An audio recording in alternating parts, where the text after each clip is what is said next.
Team USA. A lot of focus going to be on that through the course of the upcoming summer games in Paris. Who better to come on and tell us all about it than the senior NBA writer for Yahoo Sports, host of the Good Word podcast.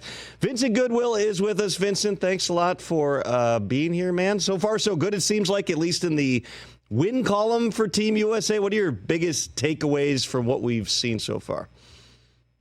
Hey, Tom, thanks for having me. I think the biggest takeaways is you can see that the talent disparity between the United States and virtually every other team. I know we haven't seen them play France yet with Victor Wembanyama and Rudy Gobert, but I feel like the talent disparity is as wide as advertised. I think you saw the game against Canada and also against who does Nikola Jokic play for? I don't know. I'm drawing a blank on Serbia. Why am I drawing a blank on that? That's ridiculous. He's only the most famous Serbian on the planet. It's okay. Right. You got time to computer catch up. brain. Friendlies. I got computer scramble brain right now. I'm like the airlines. I'm just screwing everything up this afternoon. But honestly, I think you're looking at the talent. And you're looking at guys off the bench like Anthony Davis and Bam Adebayo who are playing markedly better than Joel Embiid. And you're starting to see sort of the Stephen Curry, LeBron James connections start to happen. Like they're winning off of talent right now. They haven't just begun to develop the continuity. And I think you're going to see a little bit more of that in the final two exhibition games before going off to Paris. Like there's still a lot more room to grow. But there are some things that concern me. But as far as right now, the talent is just wide. We always talk about, some of the differences in the international game versus the NBA game. Joel Embiid seems to be a guy maybe in that category where his style of play, what he does in the post and on the outside, it just seems like right now it's an awkward fit. Is that fair? That's more than fair. I think you can see some of the correlation between how he plays in the playoffs, where his numbers drop precipitously, even, not necessarily this year, but in previous years, it's because he relied so much on the officiating.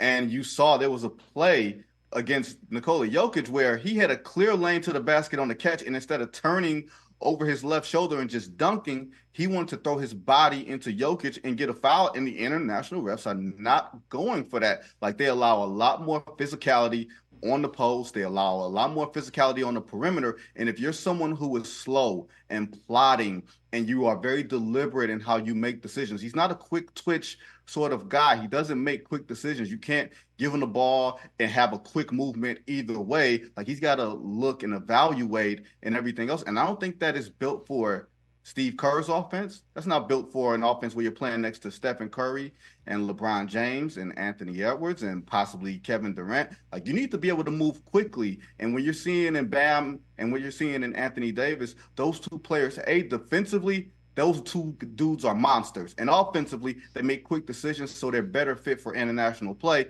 Add to the fact that Joel Embiid looks like he is screaming for Elizabeth to come home to him, like every time he is out there. That man is laboring, and I'm just wondering if he's going to get himself in great enough shape to really be a contributor. Well, we're too late to make roster changes, right? I know that there was an early tweak with Kawhi, which seemed like, they decided mutually that he was going to go back. It was like a fair way to cut a really good dude and a good player off the team. So, at this point, are we talking about the rotations changing? We still got a couple more, I believe, friendlies up here before they open up the actual games on July 28th against Serbia. Yeah, I think here's the thing.